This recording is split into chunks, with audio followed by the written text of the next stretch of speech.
John Wall, Greg Oden, and Kevin Durant. The names I just listed had no business playing college basketball. Instead, they should have been in the league where basketball is a business, the National Basketball Association.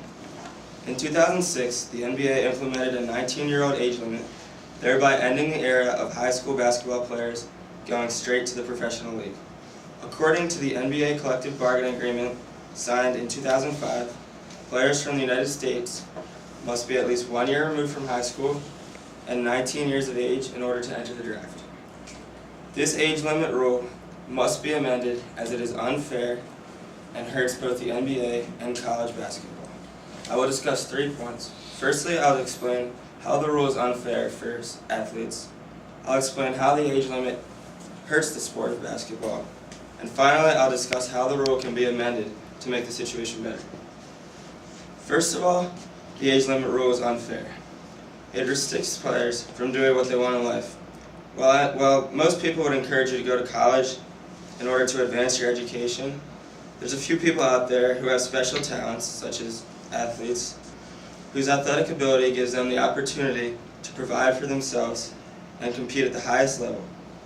This opportunity is ruined through the age limit rule that restricts people under the age of 19. High school basketball players are mature enough to make their own decisions about their career paths, so the NBA should not deny them.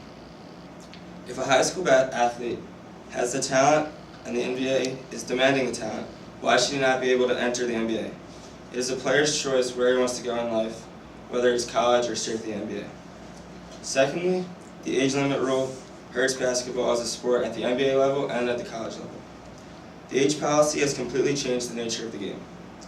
The college ranks have been flooded by hordes of future NBA stars that stay for 1 year. These are known as one-and-dones through people throughout the sports world.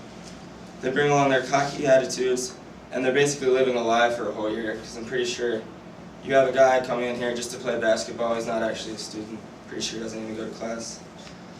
They're simply passing through the institutions just to get to the next level. You don't have to look very far to see the detriment that these so-called one-and-dones have caused some college basketball programs. Ohio State, for example, in the past 3 years, they've had 3 big men come through there and spend 1 year there. It's basically just a rotating door of players. For example, and also in the NBA hasn't been able to get the best players possible because they've had to make a stop in college. For example, the draft has been watered down recently in years. In some years, the graduating high school class has had better talent than the college class of that year. So you may ask, what's the solution to this problem? In my mind, the solution to this problem is amending the age limit rule and following the lead of Major League Baseball by mandating that if a player chooses to attend college, they must stay 3 years. However, if a player wants to enter the NBA straight out of high school, they may do that.